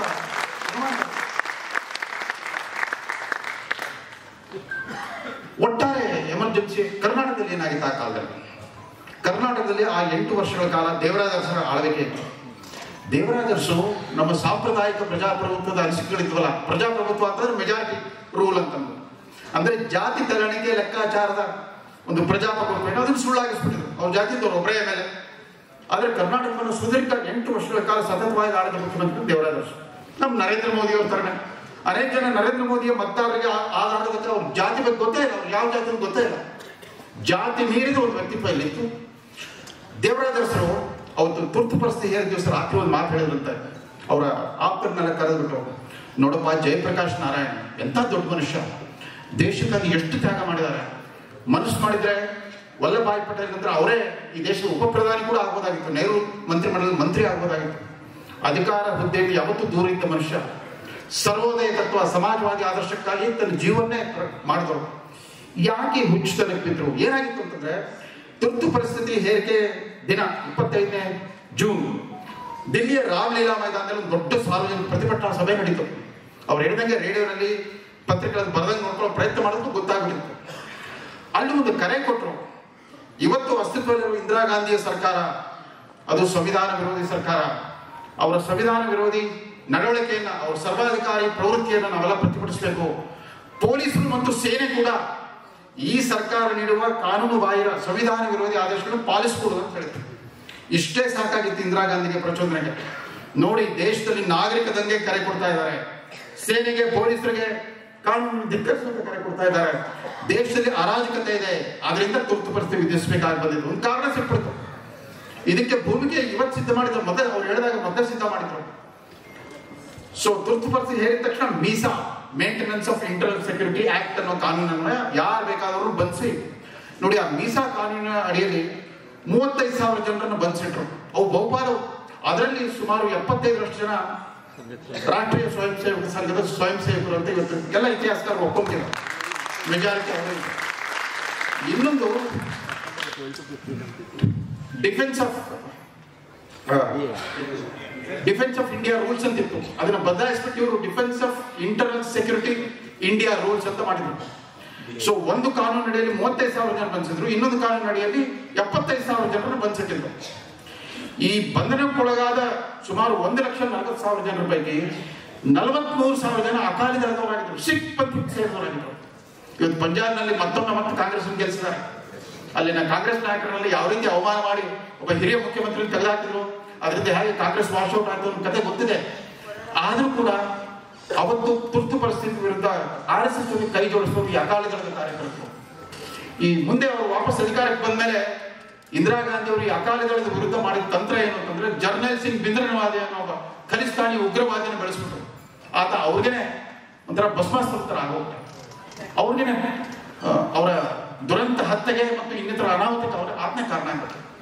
ಇದು ಇಂದಿರಾ ಗಾಂಧಿ ಕುಟುಂಬದ ಒಂದು ರಾಹುಲ್. ಆಮೇಲೆ ಇದರ ಒಟ್ಟಾರೆ ದೇವರಾಜ್ ಅರಸಲ್ಲಿ ಮತ್ತೊಂದು ಚಾಣಾಕ್ಷತನ ಏನಂತಂದ್ರೆ, ಸೆಂಟ್ರಲ್ ಜೈಲ್ ಸೂಪರಿಂಟೆಂಡೆಂಟ್ ಮಲ್ಲಯ್ಯ ಅವರಿಗೆ ಸ್ಟ್ಯಾಂಡಿಂಗ್ ಇನ್ಸ್ಟ್ರಕ್ಷನ್ ಕೊಟ್ಟಿರ್ತಾರೆ ದೇವರಾಜ್ ಅರಸರು. ನೋಡ್ರಿ, ಇವತ್ತು ನೀವು ಅರೆಸ್ಟ್ ಮಾಡಿರೋ ನಾಯಕರುಗಳಿದಾರಲ್ಲ, ಅವರು ಅಸಾಮಾನ್ಯ ವ್ಯಕ್ತಿಗಳು, ಇತಿಹಾಸ ಪುರುಷರು. ಅವ್ರ ವಿರೋಧ ಪಕ್ಷದಲ್ಲಿದ್ದರೂ ಕೂಡ ತಮ್ಮ ವ್ಯಕ್ತಿತ್ವದ ಬಲದಿಂದ ಅವ್ರದೆಲ್ಲ ಪವರ್ ಆಫ್ ಪರ್ಸನಾಲಿಟಿ. ಏನ್ ಮಾಡೋದು? ಜಯಪ್ರಕಾಶ್ ನಾರಾಯಣ್ ಅವರು ಹೀರೋ ಆಗ್ಲಿಕ್ಕೆ ಹೊರಟ್ಬಿಟ್ಟು ಆತರ ಪ್ರಚೋದನೆ ಕೊಟ್ಬಿಟ್ರು ಆ ಎಮ್ಮನಿಗೆ. ಅವ್ಳಿಗೆ ಅಷ್ಟೇ ಸಾಕಾಗಿತ್ತು. ಬಟ್ ಏನ್ ಮಾಡ್ತೀರಾ? Fame is the greatest infirmity of a noble mind. Jayaprakash Narayan ಅವ್ರಿಗೂ ಖ್ಯಾತಿಯ ಹುಚ್ಚು. ಒಬ್ಬ ಧೀಮಂತ ಮನುಷ್ಯನ ಅತ್ಯಂತ ದೊಡ್ಡ ದೌರ್ಬಲ್ಯವೇ ಈ ಖ್ಯಾತಿಯ ಒಂದು ವ್ಯಸನ. ಬಹುಶಃ ಜಯಪ್ರಕಾಶ್ ನಾರಾಯಣ್ ಅವರು ಒಂದು ಆಗಿರಬಹುದು ಅಂತ ದೇವರಾಜರು ಖಾಸಗಿ ಹೇಳ್ಕೊಟ್ಟು ಮಲ್ಲೆ ಅವರು ಹೇಳಿದಂತೆ, ಅವ್ರಿಗೊಂದು ಚೂರು ಪಾರು ತೊಂದರೆ ಆಗದ ರೀತಿಯಲ್ಲಿ ನೋಡ್ಕೋಬೇಕು, ಅವ್ರಿಗೆ ಎಲ್ಲ ತರದ ಸೌಕರ್ಯ ಒದಗಿಸಬೇಕು, ಅವ್ರು ಜೈಲು ಅಂತ ಅನಿಸಲೇಬಾರದು ಅಂತ ಅಂದ್ಬಿಟ್ಟು ಆತರ ಇನ್ಸ್ಟ್ರಕ್ಷನ್ ಕೊಟ್ಟಿದ್ರಿಂದ ಜಾರ್ಜ್ ಫರ್ನಾಂಡಿಸ್ ಅವರು ಒಡನಾಡಿಗಳನ್ನು ಬಿಟ್ಬಿಟ್ಟು ಯಾರಿಗೂ ಇಲ್ಲಿ ಹೆಚ್ಚು ತೊಂದರೆ ಆಗಿರಲಿಲ್ಲ. ಆದ್ರೆ ಇಂಥವ್ರು ಇದಾರಲ್ಲ ಪಾಪ ಅಮಾಯಕರು, ಇವರೆಲ್ಲ ಗಣ್ಯ ವ್ಯಕ್ತಿಗಳ ಸಾಲಿಗೆ ಸೇರಿದವರಲ್ಲ, 100 ಜನ ಅಮಾಯಕರು ಅಲ್ಲಿ ಸಾಕಷ್ಟು ನೋವನ್ನು ಅನುಭವಿಸಿದ್ರು, ತಮ್ಮ ಕೌಟುಂಬಿಕ ಬದುಕನ್ನು ಕಳ್ಕೊಂಡ್ರು, ಅನೇಕರು ತಮ್ಮ ಬಂಧುಗಳನ್ನು ಕೂಡ ಕಳ್ಕೊಂಡ್ರು. ಅಂತ ಸಂದರ್ಭದಲ್ಲಿ ಅಲ್ಲಿ ಯಾವ ಪರಿಹಾರವೂ ಇರಲಿಲ್ಲ. ಆಮೇಲೆ ನಮ್ಮ ಇವತ್ತು ಕಾಂಗ್ರೆಸ್ ಪಕ್ಷದಲ್ಲಿ ಮಿಂಚಿದ್ರಲ್ಲ ಈ ಉಗ್ರಪ್ಪ, PGR ಸಿಂಧ್ಯಾ, ಇವರೆಲ್ಲ ತುರ್ತು ಪರಿಸ್ಥಿತಿ ಹೋರಾಡ್ತಿದ್ರು. ಅವರು ಕೂಡ 20 ತಿಂಗಳು ಜೈಲು. CM ಇಬ್ರಾಹಿಂ ಆ ತುರ್ತು ಪರಿಸ್ಥಿತಿ ನಂತರ ರಾತ್ರೋರಾತ್ರಿ ಜನತಾ ಪಕ್ಷ ಅನ್ನೋ ಒಂದು ಹೊಸ ಪೊಲಿಟಿಕಲ್ ಪಾರ್ಟಿ ಹುಟ್ಕೊಂಡ್ಬಿಡ್ತು. ಕರ್ನಾಟಕದ ಜನತಾ ಪಕ್ಷದ ಪ್ರಚಾರ ಸಭೆಗಳೆಲ್ಲ CM ಇಬ್ರಾಹಿಂ ಆರಂಭಿಕ ಪಾರ್ಟಿ. ಅದರ ಚತುರ ಮಾತುಗಾರಿಕೆ. ಆ ಮಾತುಗಾರಿಕೆಯನ್ನು ಮುಂದೆ ಸದ್ಬಳಕೆ ಮಾಡ್ಕೊಂಡು ಹೋಗಿದ್ರೆ ಕರ್ನಾಟಕದ ಪ್ರಪ್ರಥಮ ಮುಸ್ಲಿಂ ಮುಖ್ಯಮಂತ್ರಿ ಆಗ್ಬೋದಾಗಿ. ಅವರೇ ಮಾಡ್ಕೊಂಡ ಎಡವಟ್ಟುಗಳಿಂದ ಅವ್ರು ಏನೂ ಆಗಿಲ್ಲ. ಸಿದ್ದರಾಮಯ್ಯ ಕೂಡ ದೂರ ಆಗುತ್ತೆ ಬಂತು. ಸ್ವತಃ ಸಿದ್ದರಾಮಯ್ಯ ಮತ್ತು ಪ್ರೊಫೆಸರ್ ನಂಜುಂಡಸ್ವಾಮಿ ಅವರು ಹಿಂಬಾಲಕರಾಗ್ಬಿಟ್ಟು ತುರ್ತು ಪರಿಸ್ಥಿತಿ ವಿರುದ್ಧ ಸಾಂಕೇತಿಕ ಪ್ರತಿಭಟನೆ ಮಾಡ್ತಾ ಇದ್ರಂತೆ, ವಿದ್ಯಾರ್ಥಿ ನಾಯಕರಾಗ್ಬಿಟ್ಟು. ಇವರೆಲ್ಲ ಆಮೇಲೆ ಮೀಸಾ ಅಂತಿದೆಯಲ್ಲ, ಅದನ್ನ ಅವ್ರು 1975ರಲ್ಲಿ ಮಾಡಿದ್ದಾರೆ. 1971ರಲ್ಲೇ ಈ ಮೀಸಾ ಅನ್ನೋ ಕಾನೂನನ್ನ ಪಾಸ್ ಮಾಡಿದ್ರು, ಸಂವಿಧಾನ ತಿದ್ದುಪಡಿ ತಂದ್ಬಿಟ್ಟು maintenance of internal security act. Defence of India rules ನ ಬದಲಾಯಿಸ್ಬಿಟ್ಟು defence of internal security of India rules ಅಂತ ಮಾಡಿದ್ರು. ಯಾರು ಬೇಕಾದ್ರೂ ಯಾವುದೇ ಕಾರಣ ಕೊಡದೆ ಎಷ್ಟು ದಿವಸ ಬೇಕಾದ್ರೆ ಜೈಲಲ್ಲಿ ಇಡ್ಬೋದು, ಅಂತ ಯಾರು ಪ್ರಶ್ನೆ ಮಾಡಬಾರ್ದು ಅನ್ನೋದನ್ನ. ಅದ್ರ ಜೊತೆಗೆ ನಾವು ಇವತ್ತು ಮೊನ್ನೆ ಚುನಾವಣಾ ಪ್ರಚಾರದಲ್ಲಿ ನೋಡ್ಬೇಕು, ಇವರು ವಯನಾಡ್ ಎಲೆಕ್ಷನ್ ಹೋಗ್ಬಿಟ್ಟು ನಾನು ರಾಯಬರೇಲಿಯಿಂದ ನಿಲ್ತೀನಿ ಅಂತ ಬಂದ್ರು. ರಾಯಬರೇಲಿ ಜೊತೆಗೆ ನಮ್ಮ ಕುಟುಂಬಕ್ಕೆ 100 ವರ್ಷಗಳ ಸಂಬಂಧ. ಯಾವುದೇ ಪಕ್ಷದ ನಾಯಕರು ಕೂಡ ಈ ಥರದ ಯಾವುದೇ ಕುಟುಂಬಕ್ಕೂ ಕೂಡ ಒಂದು ಶತಮಾನದ ಸಂಬಂಧ ಇಲ್ಲ ಅಂತ ಹೇಳಿದರು. ಈ ರಾಯ್ಬರೇಲಿ ಮತ್ತು ಅಮೇಥಿ ರಾಯ್ಬರೇಲಿಯ ಮಹಿಮೆಯನ್ನು ಹೇಳ್ತಾ ಅವರ ಜಾಣ ಮರವು ಎಷ್ಟು ಅಂತಂದ್ರೆ, ಅಲ್ಲಿ ತಮ್ಮ ಅಜ್ಜ ಫಿರೋಜ್ ಗಾಂಧಿ ಒಬ್ಬ ಧೀರೋದಾತ್ತ ಅತ್ಯಂತ ಪ್ರತಿಭಾಶಾಲಿ ಸಂಸದೀಯ ಪಟು. ಫಿರೋಜ್ ಗಾಂಧಿ ಹೆಸರು ಎದುರು ಹೇಳಲ್ಲ ಅವರು. ರಾಯ್ಬರೇಲಿನ ಮೊದಲು 2 ಎಲೆಕ್ಷನ್ ಗೆದ್ದು ಬಂದವರು ಫಿರೋಜ್ ಗಾಂಧಿ, ಕಾಂಗ್ರೆಸ್ ಪಕ್ಷದಿಂದ ಗೆದ್ದು ಬಂದವರು ಫಿರೋಜ್ ಗಾಂಧಿ. ಅವರು ತಮ್ಮ ಮಾವ ಜವಾಹರ್ಲಾಲ್ ನೆಹರು ಸರ್ಕಾರದ ವಿರುದ್ಧವೇ ಭ್ರಷ್ಟಾಚಾರದ ಆರೋಪ ಮಾಡಿಬಿಟ್ಟು ಅವ್ರಿಗೆ ಬುದ್ಧಿ ಕಲಿಸಿದ್ರು. ಅಂತ ಧೈರ್ಯ ಇತ್ತು, ಆದ್ರೆ ಅವ್ರ ಹೆಸರು ಹೇಳಿದ್ರು. ಅದೇ ರೀತಿ ತಮ್ಮ ಚಿಕ್ಕಪ್ಪ ಸಂಜಯ್ ಗಾಂಧಿ ಹೆಸರಾಗಿ ಹೇಳಲ್ಲ, ಯಾಕೆ ನೆನಪಾಗಲ್ಲ. ಅಮೇಥಿ ಅಂತಂದ್ರೆ ಸಂಜಯ್ ಗಾಂಧಿ ಕಳಕ್ ಹಾಕೊಡೋರ ಹೆಸರು. ಅವ್ರು ಮೊದಲೇ ಚುನಾವಣೆ ಸೋತರು, 2ನೇ ಸಾರಿ ಅಮೇಥಿಯಿಂದ ಗೆದ್ದು ಬಂದು ತಮ್ಮ ತಾಯಿ ಜೊತೆ ಮತ್ತೆ ಅಧಿಕಾರಕ್ಕೆ ಬಂದು ವಾಪಸ್ ಬಂದರು. ಅವ್ರ ಹೆಸರು ಹೇಳೇ ಇಲ್ಲ. ಆದ್ರೂ ಕೂಡ ಈ ಸೋನಿಯಾ ಗಾಂಧಿ ಕುಟುಂಬದ ಈ ಆತ್ಮವಂಚನೆಯ ಅದರ ಫಲ ಏನಾಗಿದೆ ಗೊತ್ತಾ? ಆ ತುರ್ತು ಪರಿಸ್ಥಿತಿ ಕಾಲದಲ್ಲಿ ಸಂಜಯ್ ಗಾಂಧಿಯ ಮೊದಲು ಪ್ರೇಯಸಿ ಆಗಿದ್ರು, ಧರ್ಮಪತ್ನಿ ಆದರು ಮನೇಕಾ ಗಾಂಧಿ.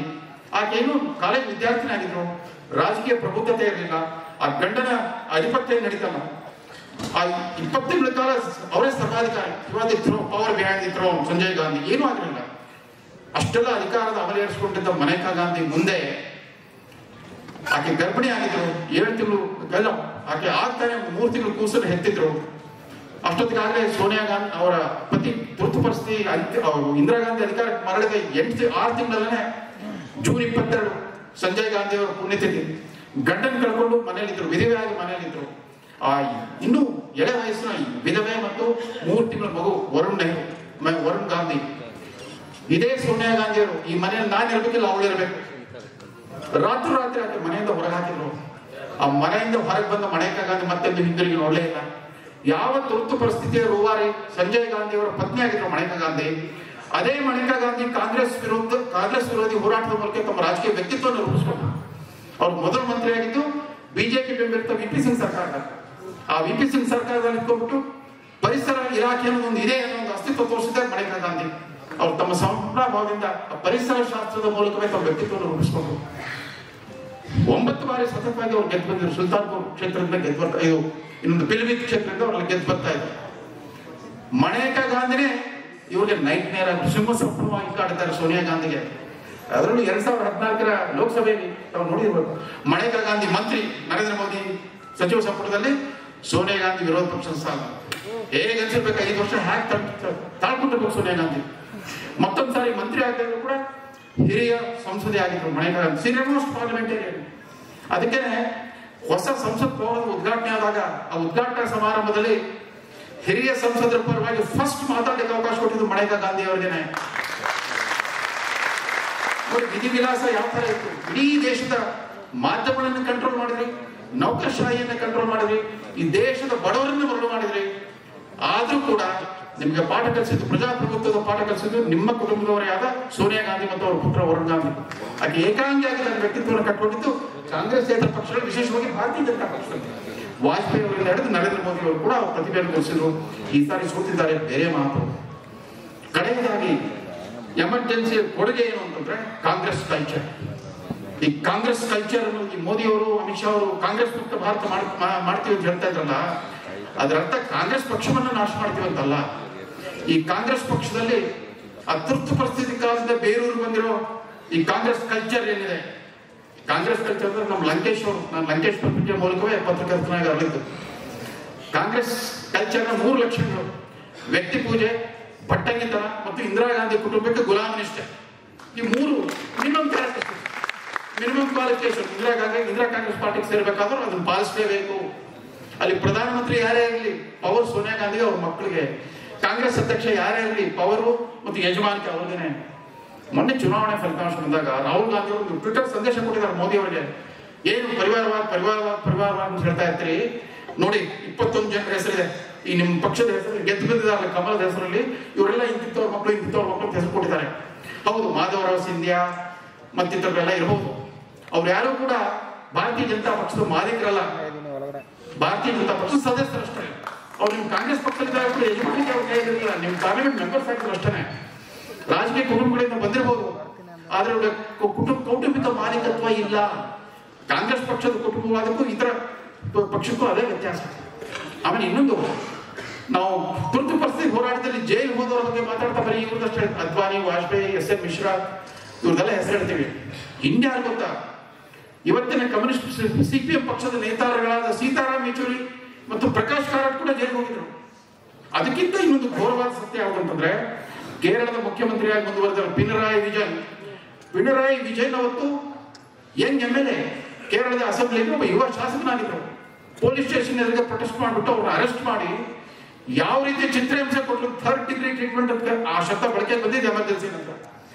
ಆ 3rd ಡಿಗ್ರಿ ಟ್ರೀಟ್ಮೆಂಟ್ ಒಬ್ಬ ಶಾಸಕನಿಗೆ ಯಾವ ತರ ಕೊಟ್ಟಿದ್ರು ಅಂತಂದ್ರೆ, ಮುಂದೆ ಅವರು ಅಸೆಂಬ್ಲಿಯಲ್ಲಿ ಬಂದು ಅಚ್ಯುತಾನಂದ್ ಅಂತ ಚೀಫ್ ಮಿನಿಸ್ಟರ್ ತನ್ನ ರಕ್ತ ಸಿಕ್ತ ಬಟ್ಟೆಗಳನ್ನು ಪ್ರದರ್ಶನ ಮಾಡಿದ್ರು ಪಿಣರಾಯಿ ವಿಜಯನ್. ಅವ್ರು ಇವತ್ತು ಇಂಡಿಯಾ ಮೈತ್ರಿಕೂಟದ ಪಾಲ್ಗ. ಇದೆಂತ ಎಮರ್ಜೆನ್ಸಿಯ ದರ್ಪ, ದೌರ್ಜನ್ಯ, ಚಿತ್ರಹಿಂಸೆಗೆ ಬಲಿಪಶುವಾಗಿದ್ದ ಪಿಣರಾಯಿ ವಿಜಯನ್ ಕೂಡ ಇವತ್ತಿನ್ನು ನಮ್ಮೆಲ್ಲರಿಗೆ ಸಾಕ್ಷಿ ಆಗಿದ್ದಾರೆ. ಇವ್ರ ತರ ಜೀವನದ ಸಾಕ್ಷಿಯಾಗಿದ್ದಾರೆ.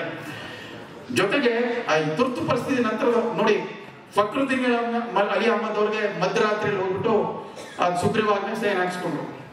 ಪಾಪ ಫಕ್ರುದ್ದೀನ್ ಅಲಿ ಅಹಮದ್ ಯಾವ ಗತಿ ಬಂತು ಅಂತಂದ್ರೆ, ಇಂದಿರಾ ಗಾಂಧಿ ಅವರು ಏಕಾಏಕಿ ಜ್ಞಾನೋದಯ ಆಗಿಬಿಟ್ಟು 1977 ಜನವರಿ 18ರಂದು ಚುನಾವಣೆಯನ್ನು ಘೋಷಿಸ್ಬಿಟ್ರು. ತುರ್ತು ಪರಿಸ್ಥಿತಿಯನ್ನು ಸಡಿಲಗೊಳಿಸಿದ್ರು. ಚುನಾವಣಾ ಪ್ರಕ್ರಿಯೆ ಶುರುವಾಯಿತು. ಇದಾಗಿ 20 ದಿವಸಕ್ಕೆ ಫೆಬ್ರವರಿ 11, 1977 ಪಾಪ ಫಕ್ರುದ್ದೀನ್ ಅಲಿ ಅಹಮದ್ ಅವರು ರಾಷ್ಟ್ರಪತಿ ಭವನದಲ್ಲಿ ಹಠಾತ್ ಹೃದಯಾಘಾತದಿಂದ ತೀರ್ಕೊಂಡ್ರು. ಅಂದ್ರೆ 20 ತಿಂಗಳ ಕಾಲ ಆ ಸುಗ್ರೀವಾಜ್ಞೆ, ಆ ತುರ್ತು ಪರಿಸ್ಥಿತಿ ಆದೇಶಕ್ಕೆ ಸೈನ್ ಮಾಡಿದ ರಾಷ್ಟ್ರಪತಿನೇ ಆ ಪರಿಯಾದ ಮಾನಸಿಕ ನೋವನ್ನು ಅನುಭವಿಸಿದ್ರು. ಇದನ್ನ ಯಾರು ಕೂಡ ಜ್ಞಾಪಿಸಲಿ ಕಾಂಗ್ರೆಸ್ ಪಕ್ಷದವ್ರಿಗೆ. ರಾಷ್ಟ್ರಪತಿ ಮುಸ್ಲಿಂ ರಾಷ್ಟ್ರಪತಿಗಳು ಇವ್ರು ನಡೆಸಿಕೊಂಡ ರೀತಿ, ಅವರ ನಿಷ್ಠೆಯನ್ನು ದುರ್ಬಳಕೆ ಮಾಡಿಕೊಂಡ ರೀತಿಗೆ ಈ ಫಕ್ರುದ್ದೀನ್ ಅಲಿ ಅಹಮದ್ ಅವರು ಅನಿಸಿದ ಮಾನಸಿಕ ನೋವು ಮತ್ತು ಅವರ ಹಠಾತ್ ಸಾವು. ಅದರಿಂದಾಗನೇ ನಮ್ಮ BD ಜತ್ತಿಯವರೇ ಹಂಗಾಮಿ ರಾಷ್ಟ್ರಪತಿ ಆದರು. ಯಾವ ಮೊರಾರ್ಜಿ ದೇಸಾಯಿ ಅವರ ಮುಂಬೈ ಸರ್ಕಾರದಲ್ಲಿ ಡೆಪ್ಟಿ ಮಿನಿಸ್ಟರ್ ಆಗಿದ್ರು ಜತ್ತಿಯವರು, ಅದೇ ಜತ್ತಿಯವರು ಭಾರತದ ರಾಷ್ಟ್ರಪತಿ ಆಗಿಬಿಟ್ಟು ತಮ್ಮ ಗುರು ಮೊರಾರ್ಜಿ ದೇಸಾಯಿ ಅವರಿಗೆ ಪ್ರಮಾಣ ವಚನ ಬೋಧಿಸುವಂತ ಪ್ರಸಂಗ ನಡೀತು ಭಾರತದ ಪ್ರಜಾಪ್ರಭುತ್ವದಲ್ಲಿ. ಅದು ಭಾರತದ ಪ್ರಜಾಪ್ರಭುತ್ವದ ಸೊಗಸು. ನಾನು ಹೇಳ್ತೀನಿ, ಇವರು ಮಲ್ಲಿಕಾರ್ಜುನ್ ಖರ್ಗೆ ಹೇಳಿದ್ದಾರೆ, ಕಳೆದ 10 ವರ್ಷದ ಅಘೋಷಿತ ಪರಿಸ್ಥಿತಿ ಬಗ್ಗೆ ಮಾತಾಡ್ರಿ. ಇಲ್ಲಿ ಏನಾದ್ರು ತುರ್ತು ಪರಿಸ್ಥಿತಿ ಇತ್ತು ಅಂತಂದ್ರೆ ನೋಡಿ, ಈ 10 ವರ್ಷದ ಅಘೋಷಿತ ತುರ್ತು ಪರಿಸ್ಥಿತಿಯಲ್ಲಿ 3 ಲೋಕಸಭಾ ಚುನಾವಣೆ ನಡೆದಿದೆ, ಮುಕ್ತವಾಗಿ ನಡೆದಿದೆ, ಯಾವುದೇ ಅಡೆತಡೆ ಇಲ್ಲದೆ ನಡೆದಿದೆ. EVM ಯಂತ್ರಗಳು ಏನು ದೋಷ ರಹಿತವಾಗಿ ಕೆಲಸ ಮಾಡಿವೆ. ಚುನಾವಣಾ ಆಯೋಗಗಳ ಸಾಧ್ಯವಾದಷ್ಟು ಯಥಾಶಕ್ತಿ ನಿಷ್ಠೆಯಿಂದ ಕೆಲಸ ಮಾಡಿದೆ. ನರೇಂದ್ರ ಮೋದಿಯ ಪ್ರಚಂಡ ಅಲೆ ಇದ್ದಾಗಲೂ ಕೂಡ ಪಶ್ಚಿಮ ಬಂಗಾಳದಲ್ಲಿ ಮಮತಾ ಬ್ಯಾನರ್ಜಿ ಗೆಲ್ತಾರೆ, ತೆಲಂಗಾಣದಲ್ಲಿ ಅವ್ರು KRS ಪಾರ್ಟಿ ಗೆದ್ದಿತ್ತು, ತಮಿಳುನಾಡಿನಲ್ಲಿ DMK ಅಥವಾ ADMK ಗೆಲ್ತಾ ಇತ್ತು. ಇದೆಲ್ಲ ಸಾಧ್ಯವಾಗ್ತಾ ಇತ್ತಾ? ಅಥವಾ ಒರಿಸ್ಸಾದಲ್ಲಿ ನವೀನ್ ಪಟ್ನಾಯಕ್ ಅವರು 2 ಸಾರಿ ಮೋದಿ ಅಲೆಯನ್ನು ಮೆಟ್ಟಿದ್ದು ಅವ್ರು ಗೆದ್ದು ಬಂದ್ರು. ಅಥವಾ ಈ ಸಲದ ಫಲಿತಾಂಶ 400 ಪಾರ್ ಅಂದಿದ್ದು ಬರೀ 240 ಸಾಧ್ಯ ಆಯ್ತಾ? ಒಂದು ಸರ್ವಾಧಿಕಾರ ಇತ್ತು ಅಂದ್ರೆ ಮೋದಿ ಅವರ ಕಾಲದಲ್ಲಿ ಇಂಥ ಬಲಿಷ್ಠ ಮುಖ್ಯಮಂತ್ರಿಗಳು ಬೆಳಕಿಗೆ ಬರ್ಲಿಕ್ಕೆ ಸಾಧ್ಯವಿತ್ತ? ಅವರೆಲ್ಲ ಪ್ರತಿಯೊಬ್ಬರು ಕೂಡ ಅವರ ರಾಜ್ಯದ ಪ್ರಧಾನಮಂತ್ರಿಗಳ ತರ ಇದ್ದಾರೆ. ಒಬ್ಬ ನಿತೀಶ್ ಕುಮಾರ್ ಆಗಲಿ, ನವೀನ್ ಪಟ್ನಾಯಕ್ ಆಗಲಿ, ಮಮತಾ ಬ್ಯಾನರ್ಜಿ ಆಗಲಿ, ಈವನ್ ಸ್ಟಾಲಿನ್, ಪಿಣರಾಯಿ ವಿಜಯನ್ ಕೂಡ ಅಷ್ಟೇ. ಇಂದಿರಾ ಗಾಂಧಿ ಕಾಲದಲ್ಲಿ ಹಾಗಿಲ್ಲ. ತುರ್ತು ಪರಿಸ್ಥಿತಿ ಕಾಲದಲ್ಲಿ, ತುರ್ತು ಪರಿಸ್ಥಿತಿ ಪೂರ್ವದಲ್ಲೂ ಕೂಡ ಅವ್ರು 19 ರಾಜ್ಯದ ಕಾಂಗ್ರೆಸ್ ಪಕ್ಷಗಳು ಸಾಮಂತ ರಾಜರ ತರ ಇರ್ತಾರೆ, ಗುಲಾಮರ ತರ ಇರ್ತಾರೆ. ಅಟ್ಲೀಸ್ಟ್ ಇಂದಿರಾ ಗಾಂಧಿ ಪದವಿ ಇತ್ತು. ಸಂಜಯ್ ಗಾಂಧಿ ಬಂದ್ರೆ ಅವ್ರಿಗೆ ಕಾಲಿಗೆ ನಮಸ್ಕಾರ ಮಾಡ್ತಾ ಇದ್ರು ಮಂತ್ರಿಗಳು ಮತ್ತು ಮುಖ್ಯಮಂತ್ರಿಗಳು. ಅದು ನಿಜವಾದ ತುರ್ತು ಪರಿಸ್ಥಿತಿ. ನೀವು ಹೇಳ್ತಿರೋ ಈ ಕಾಲಕೃತಿಗೆ ತುರ್ತು ಇರ್ತಿರೋ ವ್ಯತ್ಯಾಸ. ದಯವಿಟ್ಟು ಮಲ್ಲಿಕಾರ್ಜುನ್ ಖರ್ಗೆ ಅವರೇ, ತಾವು ತುರ್ತು ಪರಿಸ್ಥಿತಿ ಕಾಲದ ಫಲಾನುಭವಿಗಳ ಪೈಕಿ ನೀವು ಒಬ್ರು. ನಾನು ವಿಷಾದದಿಂದ ಹೇಳಬೇಕಾಗಿ, ನಿಮ್ಮಲ್ಲಿ ಅನೇಕ ವಿಶಿಷ್ಟ ಗುಣಗಳಿದೆ, ನಾಯಕರಿಗೆ ಗುಣಗಳಿದೆ. ಇವತ್ತು ಕೂಡ ನೀವು ತುರ್ತು ಪರಿಸ್ಥಿತಿ ಬಗ್ಗೆ ವಿಷಾದ ವ್ಯಕ್ತಪಡಿಸಿಲ್ಲ. ಕಡೆಯದಾಗಿ ನಾನು ಕಾಂಗ್ರೆಸ್ ಪಕ್ಷದಿಂದ 3 ಕಾರಣಗಳಿಗಾಗಿ ಕ್ಷಮೆಯಾಚನೆಯನ್ನು ಬಯಸ್ತೇನೆ.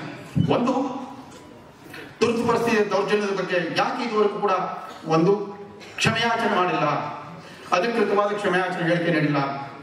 ಎರಡನೇದು, ಅಕ್ಟೋಬರ್ 30, 1984 ಇಂದಿರಾ ಗಾಂಧಿ ಅವರ ಹತ್ಯೆಗೆ ಪ್ರತಿಯಾಗಿ ಸುಮಾರು 3300 ಜನ ಸಿಖ್ಖರ ಕಗ್ಗೊಲೆ ನಡೀತಲ್ಲ, ಮಾರಣ ಹೋಮ ನಡೀತಲ್ಲ ದಿಲ್ಲಿ ಆಸ್ಪಾಸ್ನಲ್ಲಿ.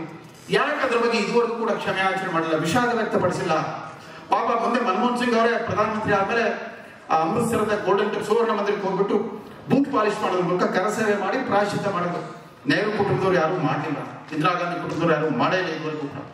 3ನೇ ಕಾರಣ, ಅದು ಕರ್ನಾಟಕಕ್ಕೆ ಸಂಬಂಧಪಟ್ಟಿದ್ದು. 1997 ಏಪ್ರಿಲ್ನಲ್ಲಿ ಆಗ್ತಾನೆ ನಮ್ಮ ದೇವೇಗೌಡರು ಪ್ರಧಾನಮಂತ್ರಿಯಾಗಿ 10.5 ತಿಂಗಳಾಗಿತ್ತು. ಕಾಂಗ್ರೆಸ್ ಪಕ್ಷ ಬಾಯ ಬೆಂಬಲ ಕೊಟ್ಟಿತ್ತು. ಸುಮಾರು 143 ಜನ ಕಾಂಗ್ರೆಸ್ ಯಾವುದೇ ಕಾರಣ ಕೊಡದೆ ದೇವೇಗೌಡರನ್ನ ಇಳಿಸ್ಬಿಟ್ಟು ಮಾರನೇ ದಿವಸ ಇಡೀ ಮಂತ್ರಿಮಂಡಲ ಇಡಿಯಾಗಿ ಮುಂದುವರಿತು. ದೇವೇಗೌಡರು ಆಯ್ಕೆ ಗುಜರಾತ್ ಪ್ರಧಾನಿ ಮಾಡಿದ್ರು. 27 ವರ್ಷದ ನಂತರ ಕೂಡ ಒಬ್ಬ ಕಾಂಗ್ರೆಸ್ಸಿಗೂ ಕೂಡ ಅದು ಉತ್ತರನೇ ಕೊಟ್ಟಿಲ್ಲ. ದೇವೇಗೌಡರನ್ನ ಯಾಕೆ ಕಳಿಸಿದ್ರು ಅಂತ ಯಾರು ಬಹಿರಂಗವಾಗಿ ಹೇಳಕ್ಕಾಗಿಲ್ಲ.